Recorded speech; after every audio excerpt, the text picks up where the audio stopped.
Right. Hello, everyone, and welcome to another Wizard World virtual experience. My name is Megan Prosring, and I'm your host. We are streaming to you live on Twitch, Facebook, and YouTube, bringing the con life to the comfort of your home with these free celebrity panels, in addition to paid exclusive experiences like one-on-one private video chats, custom messages, and autographs. Those are always on sale at wizardworldvirtual.com and will continue to be. So throughout the panel and after, definitely check out these once in a lifetime opportunities. Also, don't forget to check out past signed memorabilia from our favorite artists and vendors at wizardvault.com. We have several upcoming virtual events to share with you, starting with Kato Kalin tonight at 7 p.m. Eastern and 4 p.m. Pacific. Saturday, we have Max Brooks, author of Devolution, as well as Dragon Ball Z.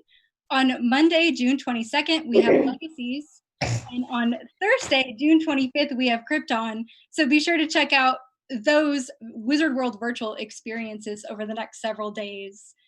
And that brings me to the moment all of us Losties have been waiting for. We have two very special guests from the hit television series. I first would like to introduce someone who was a star on Hawaii Five-0. He graced the cover of a Weezer album, I have to throw that one in there, and played Hugo Hurley Reyes on Lost. Please welcome Jorge Garcia. Hi. Hey, welcome. Thank So you. our next guest played Belle on the TV show Once Upon a Time. She was in the film Remember Me and also played Claire Littleton on Lost. Please welcome Emily DeRaven. Hi. I'm so funny popping up. Yeah. Hi, Megan. Sure. So I have to start off by asking, first of all, Lost fans have been so spoiled to see you guys in the same shows throughout the years. And so my biggest question for you is, how does it feel to, one, bring that experience back to the fans, and two, to work together again and have those reunions? Go ahead.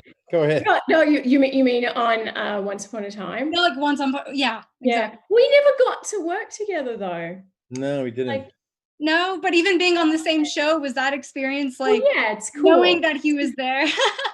Well, there's definitely a lot of fan crossover and also a lot of like people who worked on that show that had come from Lost in other aspects of writing and stuff like that. So that was cool. It was kind of, part of like an extended family in a way. Right. And so is this the first time you guys are seeing each other in a while, or do you have reunions every once in a while? It's This is the first it's been a time I've while. seen Emily in this way. Like I basically have only mainly been seeing her on Instagram, I think. Yeah. Like recently. Well, No, you too. It's funny though, we both have this now. A new friend of mine is a really good friend of Hawaii's. So I've been talking about Hawaii a lot recently. The world is small, yeah.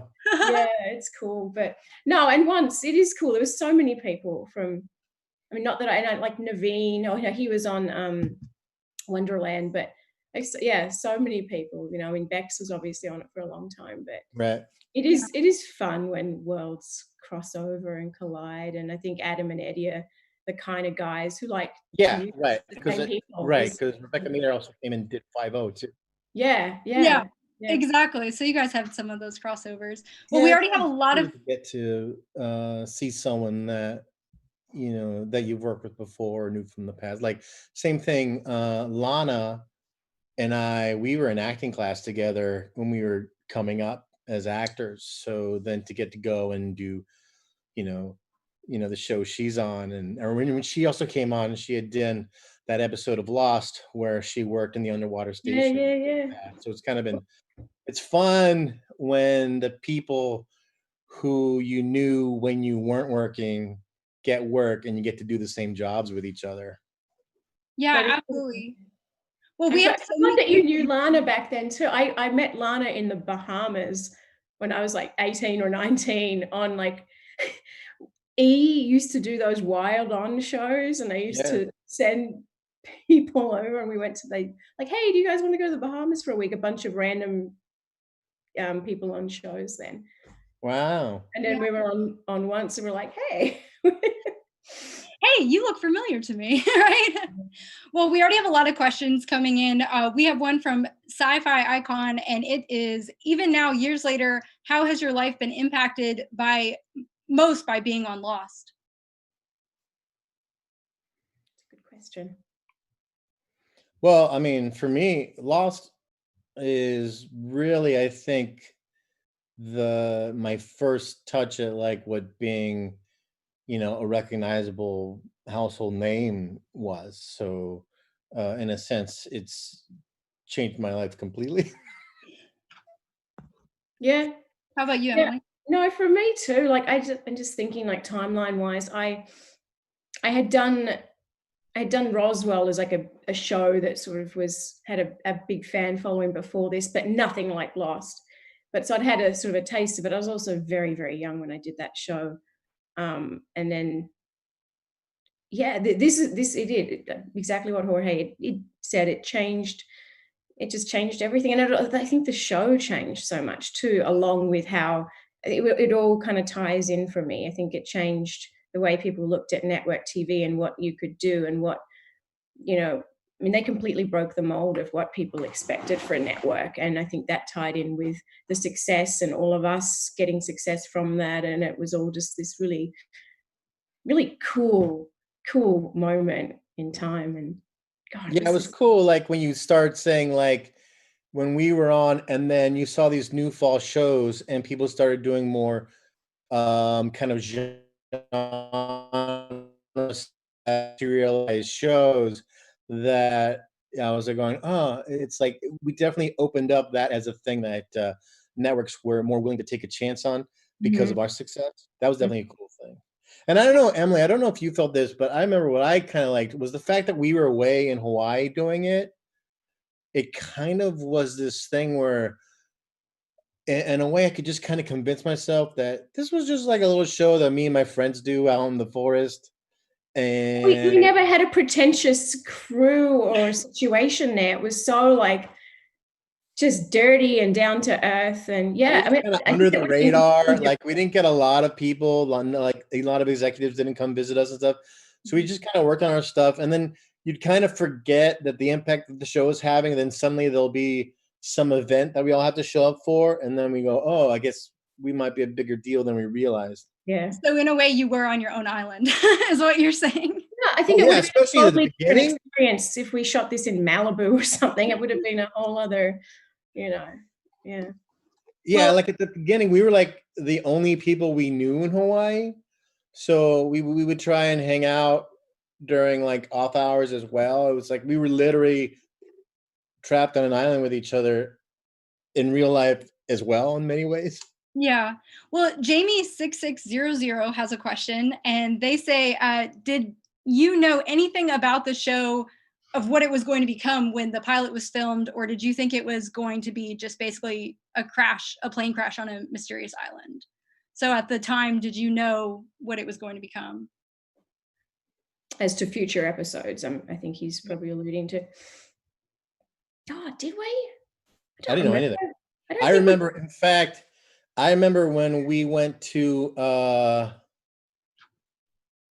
at Upfronts, there was a meeting with JJ, and he was like saying, listen, they ask you if we know where it's going, tell them we know where it's going, you know what's going to happen. It was kind of this thing. And then later, it became a thing that we just embraced the fact that the actors have no idea what's happening, and we learn script to script, just like people were learning episode to episode. Yeah. I think that did help in the end. It was frustrating at times, but then also our producers and writers or whatever were, even if they weren't there, it's easy. They were all easy to have a phone call with if you had a specific question that was really bugging you about something you felt like it would help you to know or whatnot. But yeah, I honestly don't think I even read, God, did I even read the script before I took the part? Right. I mean, I think I was hired before I got to the I had script just too. audition sides, but sorry, I overlapped you. Me too. I think it wasn't until I was already hired that they dropped off the full script, and we all got like iPods as a present. What if it was really bad? We're like, oh. Listen, all I knew, like when I took the job, all I knew was that it was going to be shooting in Hawaii. and it was a J.J. Abrams show, and so I figured, if anything, I'm gonna turn it into a Hawaiian vacation. So I ended up like booking the hotel for like another week after that to kind of just enjoy myself, and who beyond that, whatever. I got a free trip to Hawaii. Right. So you were all about just watching the experience unfold, and it sounds like that was a great thing. Yeah, well, you never know with a pilot anyway, really. I mean, you could have the most amazing, pilot being, I'm sure everyone knows, but for pilots, the first episode of a show, and some shows are automatic to series, but usually the pilot is watched by all the big wigs at networks and whatnot, and they decide if it's going to be aired or not. Anyway, you never know with a network pilot unless it's pre-picked up if it's going to go anyway, I suppose. So it's less of a risk when you look at it that way, and a big testament, I suppose, to JJ, who we all obviously loved his work, and now. Yeah. Well, we have a question from NK Lost LOTR. They want to know, who is your favorite castmate to work with, and which castmates did you form the best relationships with? People always want us to. Jorge, of course. No pressure. I can say easily now, friendship-wise, it's Rebecca Mader, who I didn't really know that well when we were shooting Lost, because we didn't have any scenes together.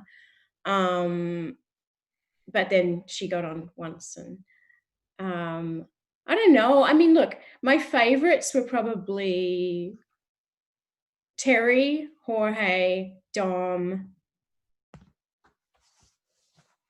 To work with? I don't know. I feel like we always had the most fun. I'd always have fun with you. I'd always have fun with Terry. Terry would always make me laugh or make fun of me. I always remember him saying, like, I think it's throwing a pear core, and he's like, "Did you just say the boars eat pear cores?" Oh, right. I remember. Do you remember that? I don't know why that stuck in my head. The boars eat pear cores. And then that lasted for like a season, and he'd just come up to me and be like, "Emily, pear cores." Yeah, I remember that. It was such a family feeling. That was great, because like where we shot out in basically pretty remote area of Oahu, especially at the beginning, and every set's got this cart of snacks and food. Our rations. And the wild boars of the jungle just kind of get used to us being around and dropping food and stuff at different times. In fact, at one point, I threw a boar the rest of my sandwich because I immediately was wrapped, and it was like a meal, and then I was like, "Oh, I think there was ham in that sandwich." You created the new cannibal boar that now lives on. Yeah, because one of them had like a problematic leg, so I would favor him. Oh, I think I remember that one. He had some challenges already. Oh my goodness. So Jorge, what about you? Who are the people that you remember working with or really liked working with? It's not like I enjoy, like I did like working with Dom because I liked the Charlie Hurley dynamic. And some points we would talk about how that's like it might be the strongest relationship of the group on the island, the way they were so bonded together, which adds great tragedy to like the moment when Charlie dies. Spoiler alert, Charlie dies. He dies twice. Just to like early. Yeah, I agree. I mean, Terry was also fun. Terry was great because Terry's such a great actor's actor too. And we had some good times together where there'd be times because sometimes like Terry and I, we weren't actors that popped up as often necessarily. And then when we suddenly would get to work, there was this thing that we both like, oh, we're so excited to act, that would add an element of playfulness to it. Right. I think you and Terry, Emily, you and Terry had some really great, the whole building the crib episode is just really, really great moments between you two.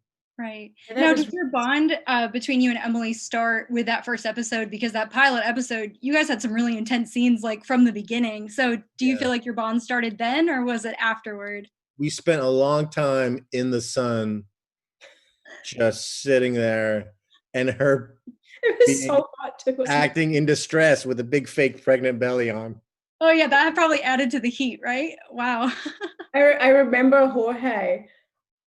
I mean, this was the first time we realized how gross this pregnant belly was going to get in the pot. When we did that and when I fall, well, we all fall.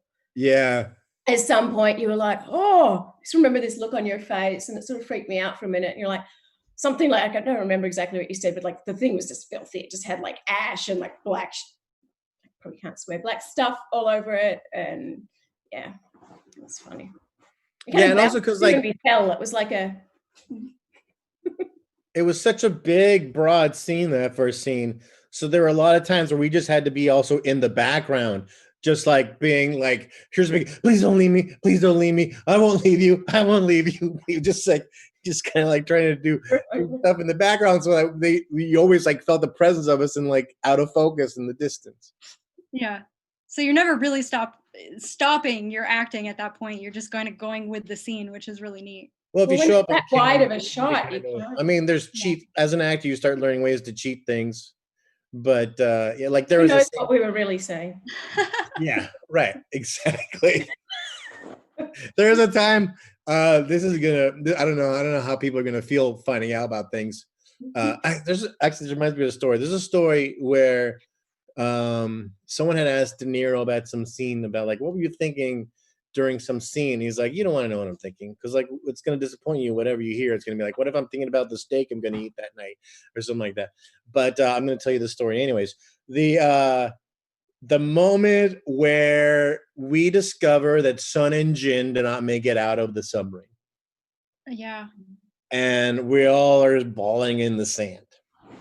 And then they decide they're going to move the camera real far away and shoot us more there. And by then, we're wet, it's night, we're cold, and we're tired. And I started laughing. And basically I just started like making everyone laugh, and we were laughing, being like, from far away, laughing looks like crying. Laughing looks like crying. And then we decided to do that while we were there. Oh my gosh, that's great insight. And I'm going to have to go back and watch an episode. Because the music does the work for us. Yeah, exactly. Thank you, Michael Giacchino. Yeah. We have a question from Nicole Severa. She wants to know what your favorite storyline or plot point was on Lost. It could be for your characters or any character. Well, finding out that Locke was in a wheelchair the whole time before that first moment when you discovered, that was the first time where I kind of really went, oh, this show is different. This show definitely has a great Twilight Zone twist. And that's also where you started having to be like telling people to record the show that came on after Lost, or to set your DVR so that it records an extra 5 minutes. Because also we started like doing these extra long episodes, so we would give credit to the next hour a little bit for a little bit of a Lost lead-in. And DVRs that cut off would be like, that was kind of a weird ending. And it says, oh no, but then you discover that those numbers are on that hatch. And they're like, what? Where? And I was like, you got to record the next show after it, or you're going to miss key details, because they'll give you a piece of information at the very end of an episode. Yeah, I forgot about that. God, DVRs back in the day. I agree with you. That moment is super pivotal on just a perception of where the show was going and what they were doing. I mean, there's not many storylines that I really didn't enjoy. I think there were a few, like Nikki and Paolo, who were just kind of floating in and out. But on a whole, like as far as us main ones, yeah, I mean, Terry's story, I just loved Terry, and I loved his story and everything he did with it. I really love your story too, and Claire's stuff too. Just like there's like moments, like the moment, I've talked about this other times, but the moment where it's Locke trying to convince Jack to do the numbers on the computer, and Jack's refusing to, and the numbers are clicking and clicking and clicking. And the whole part where he's like, why do you find it so hard? And he's like, why do you find it so easy? It's never been easy. That scene, I had like one line of that scene. So most of that scene, I was a spectator, and just being in the room kind of gave me some chills there. I was like, oh, this is good. And I feel like the show has so many of those moments, like you alluded to Charlie dying earlier, which I think is one of the saddest things, but there are so many of those scenes throughout the show. How much of your character development were you tuned into? Meaning, like, did they actually tell you any of the background on your character? Were you kind of learning that as the audience did?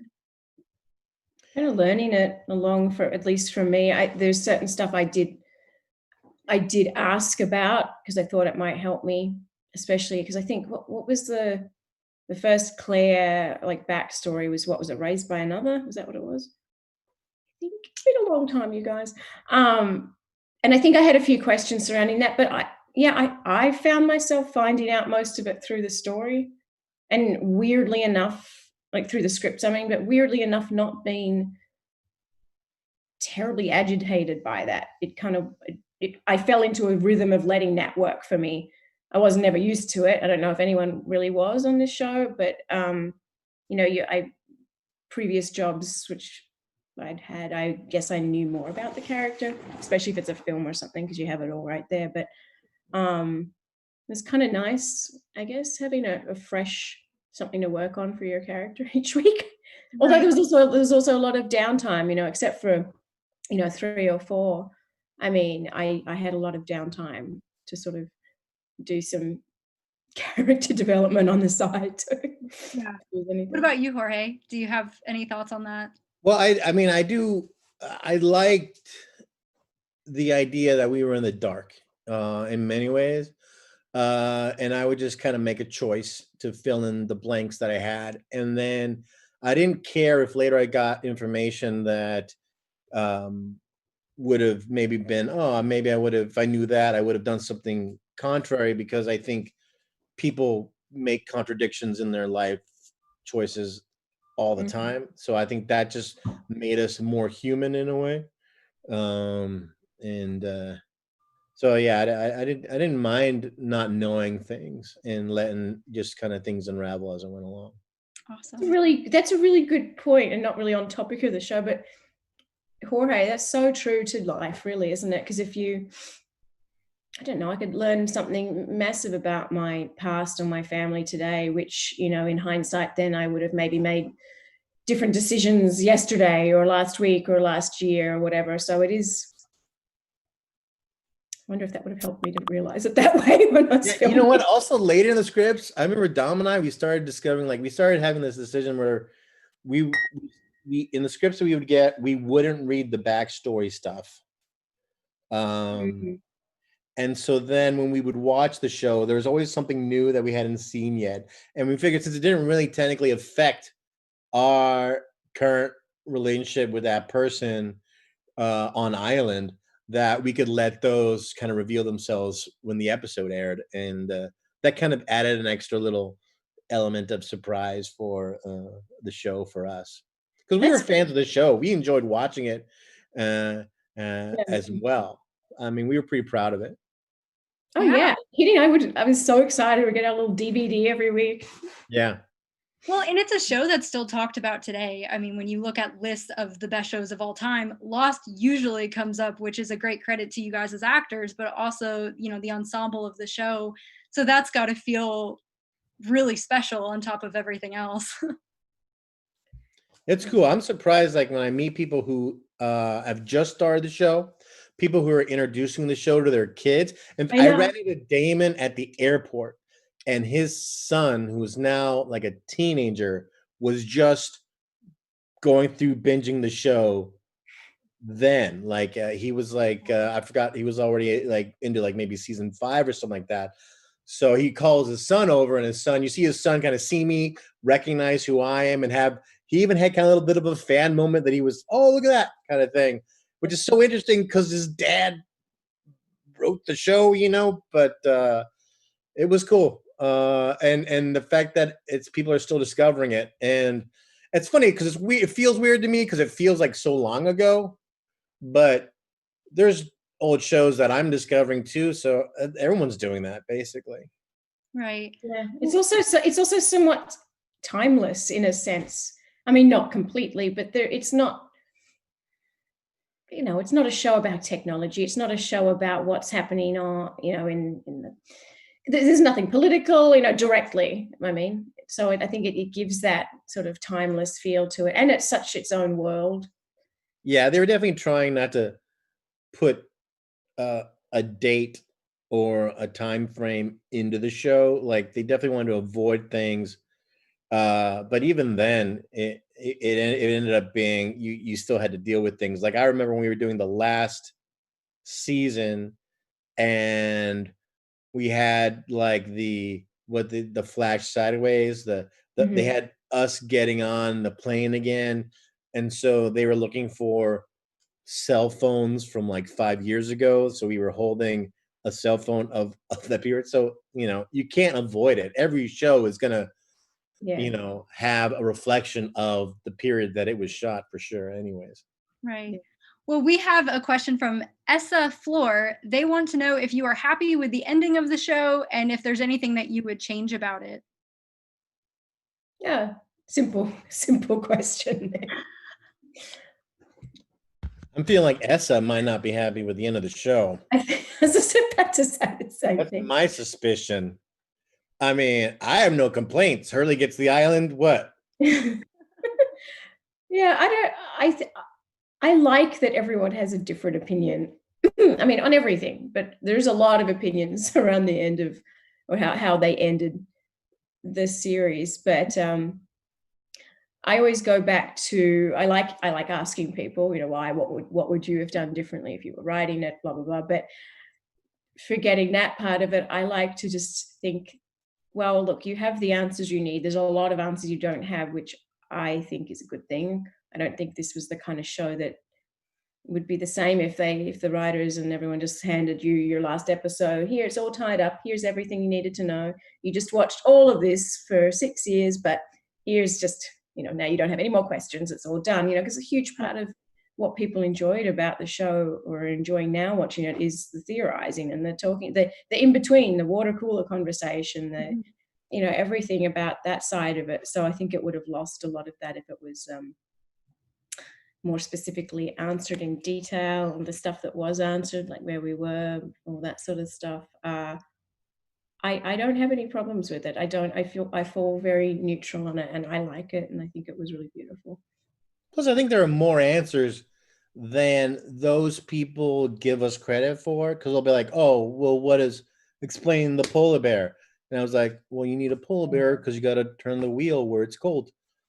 It's like it's like I was like there were answers there that not everyone caught. There's also stuff that just got, because there was this was kind of also the start of these like during like the summer, during the off months, and they'd have these like weird like online video scavenger hunts that would put together like secret like kind of basically it'd be like bonus footage kind of things, just kind of like little bits of information and little things that I remember there's just more stuff out there than, so like the people who were really hungry for the show and really sought out everything, I think they had a more satisfying experience maybe than the people who kind of came in week to week. I agree with that. Well, don't forget, if you're watching on Twitch, Facebook, and YouTube, that you can still buy those additional experiences like one-on-one private video chats, the custom messages, and the autographs. You can do all of that at wizardworldvirtual.com. I just want to go ahead and remind people of that while we're slowly getting towards the end. We still have a little bit of time. We have a question from Angela McGinley. She wants to know what the hardest scene for you to film was, and if there was a prankster on set, who was that?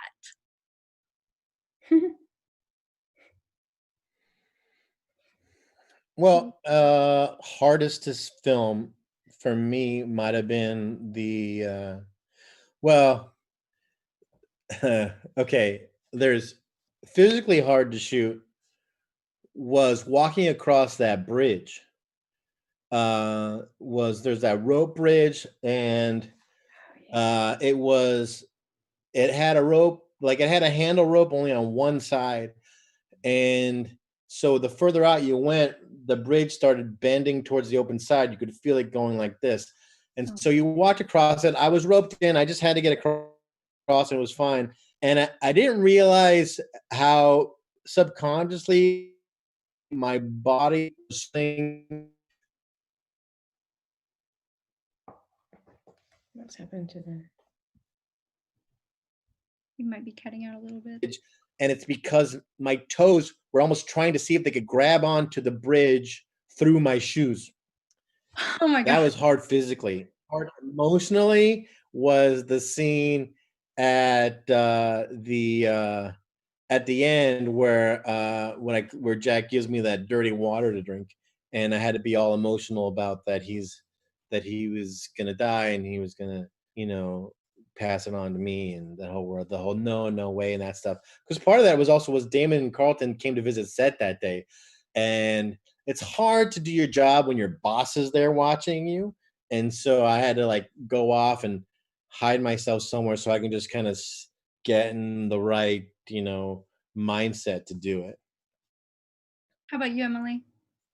I mean, I'm sure there's stuff I'm forgetting, but the hardest stuff probably is the birth stuff for me, just because I really, I hadn't had children, and it's such a personal experience and a unknown, and especially because the first one was on a rock, like it wasn't, oh, I'm going to Google some videos of birthing on a rock, like I tell you what I found, but those are just, I think anything like that where you're, especially if it's something that you have not physically gone through, I did not want to come across as a fraud or I mean, I'm an actor, so I guess that's what you know what I mean? But making it authentic, yeah. What do you think, like, Yeah. do you think you would have done it differently? Well, I didn't try a rock with my two. If I have another one, get a rock put in. I had a home birth, but I guess I could put the rock in the bedroom. I don't know. I think probably.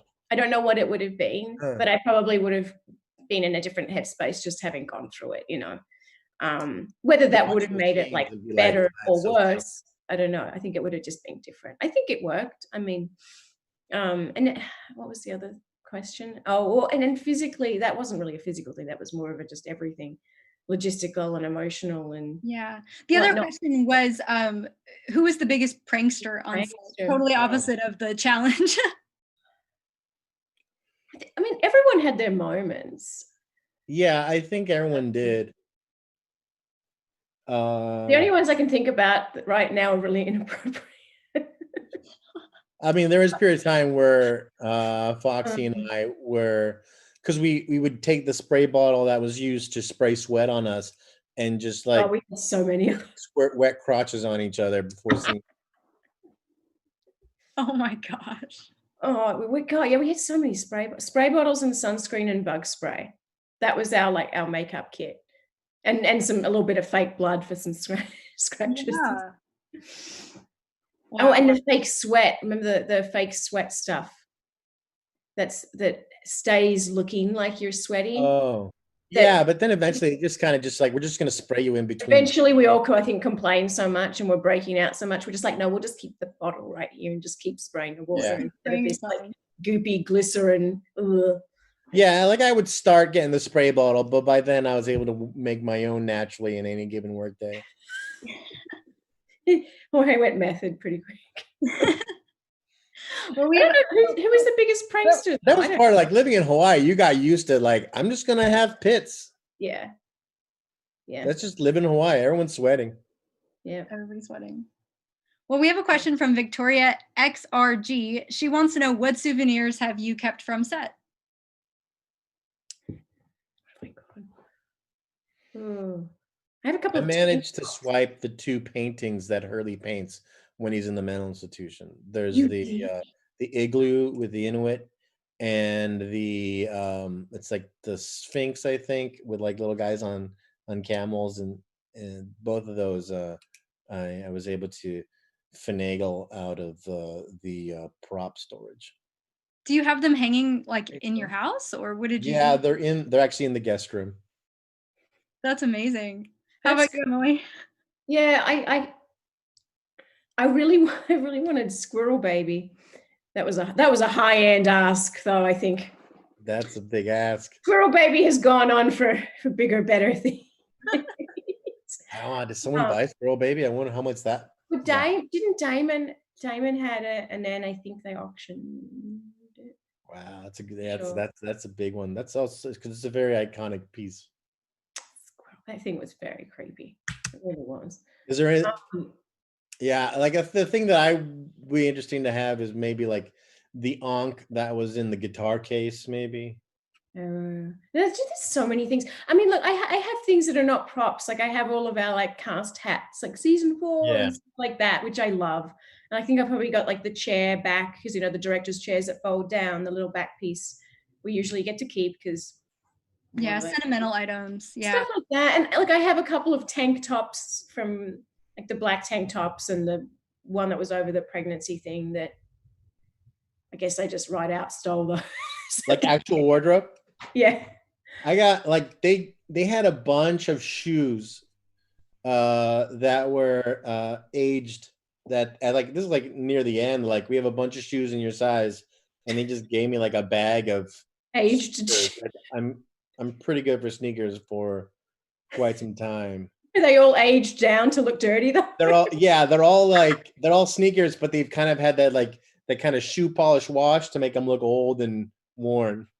Maybe not what you thought you would take away from the They also there's no like insert inside the shoe because they had inserts that they would put in the shoes I was currently wearing, and they pulled the other ones out because after a while I wanted a little more cushion inside the shoe, so they would like double them up and stuff like that. So a lot of them don't have inserts, so I have to like get my own Dr. Scholl's to put in there so that I get at least it's a whole situation with these shoes, right? Quite a lot of work you've gone through. All right, well, let me tell you, there's times where you have to walk on sand in sneakers with purpose, and that is way harder than it seems. Oh yeah, dude, the sand. And we would be on soft sand 90% if you were walking. Yeah, you had to do a lot more of it. I'd be like, "What's up, the baby? I got to stay hard with it." Well, we have time for one more question, and it's a heavy one. It's what advice do you give to somebody who wants to get into acting?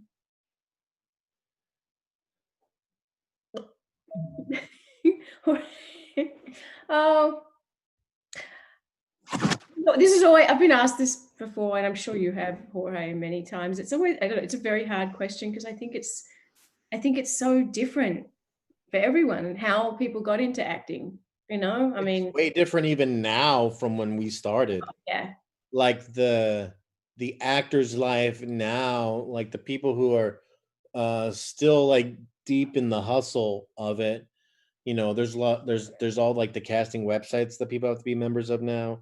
And I mean, when I first got lost, headshots were still in black and white. It was like right as that was transitioning. It was like black and whites was for like dramas, and like commercials had color headshots, and then eventually now everyone's got color headshots, and now everyone submits electronically. It's way different than it was. The main thing I would say for me is like you got to really want it. It's something you kind of have to choose that this is what I want to do every day, because there's a lot you got to deal with and put up with to keep going, I think. Yeah, like the shiny, bright, awesome parts are just maybe what you see or see us talking about or see us performing in, but there's a lot of downtime mostly for people. It's not like, I mean, it's different for everyone. There's people who, 10 years until they get their first job, and then they work every day for the rest of their lives, or get the first job they go out for and then have 5 years of working and then they don't work for 5 years. I mean, there's so many different stories. There's, people who did acting classes for years, people who didn't at all, people who did a mix match. I mean, that's what I mean of being personal to you.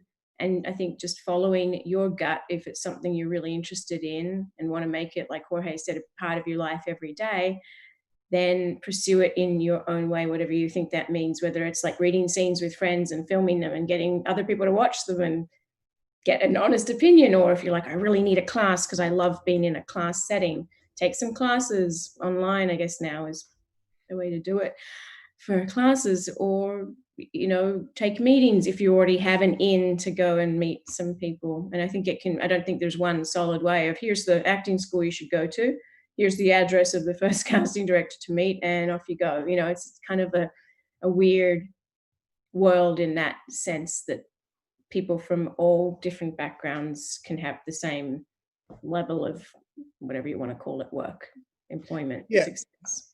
I think I do like the idea of class, because it also creates a community where you have other people who are striving for the same thing, and having a support system like that is very valuable, especially like coming up in LA, where so many people come from the outside, and there's not a strong like support base when you get here, and you kind of have to essentially build your own amongst your friends, and that kind of that helps keep the energy going to keep going. And also, I think the business has changed so much now that we're starting to find perhaps that fewer and fewer actors can completely support themselves just acting. There's so many more outlets and so many more places where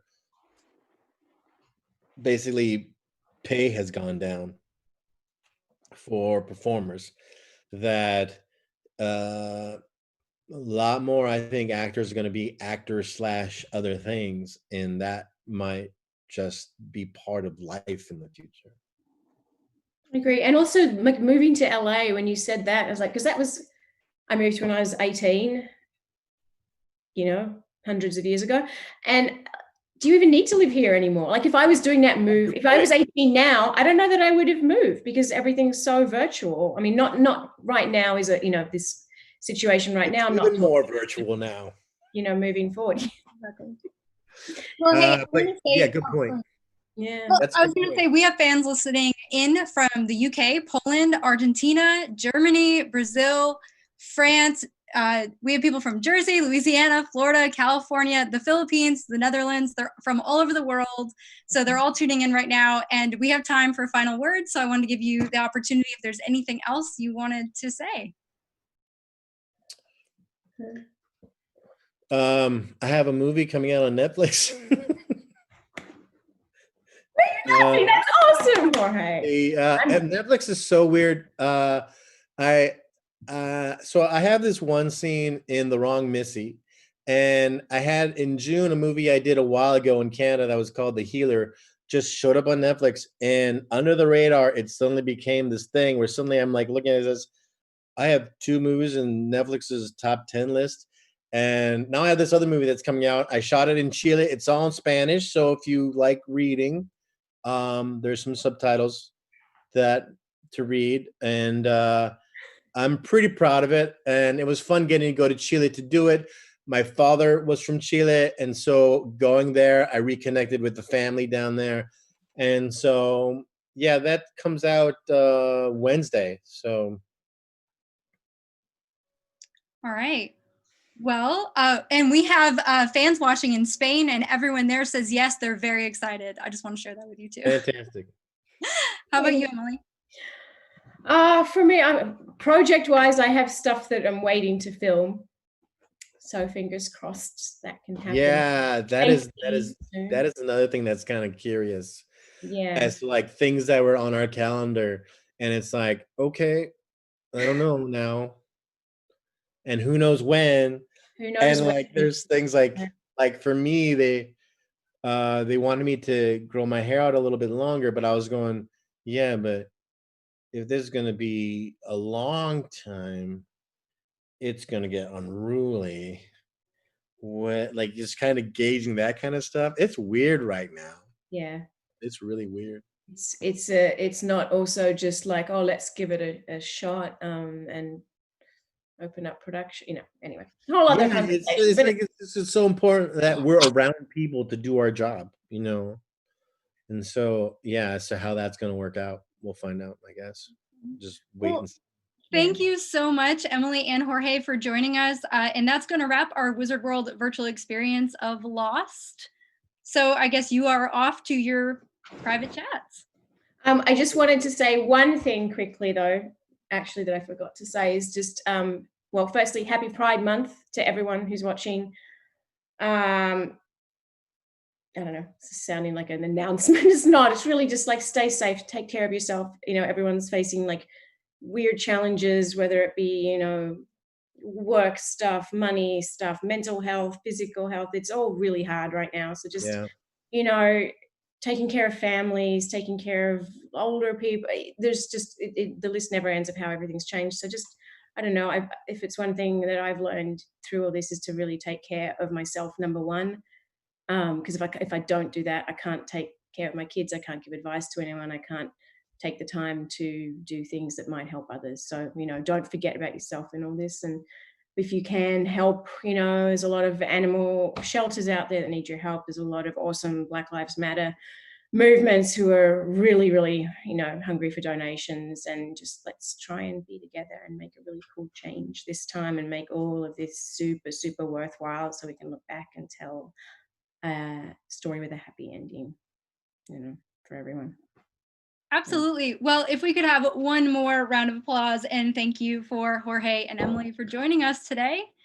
And in addition to this free panel, don't forget you still have time to purchase those additional exclusive experiences like the one-on-one video chats, custom messages, and autographs. Those are available until the top of the hour. You can go to wizardworldvirtual.com.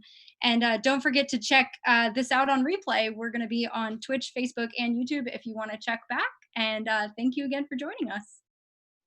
Thank you, Megan. You were awesome. And Jorge, I miss you. We actually need to catch up. Yeah, it's really good to see you too. Bye. Thank you.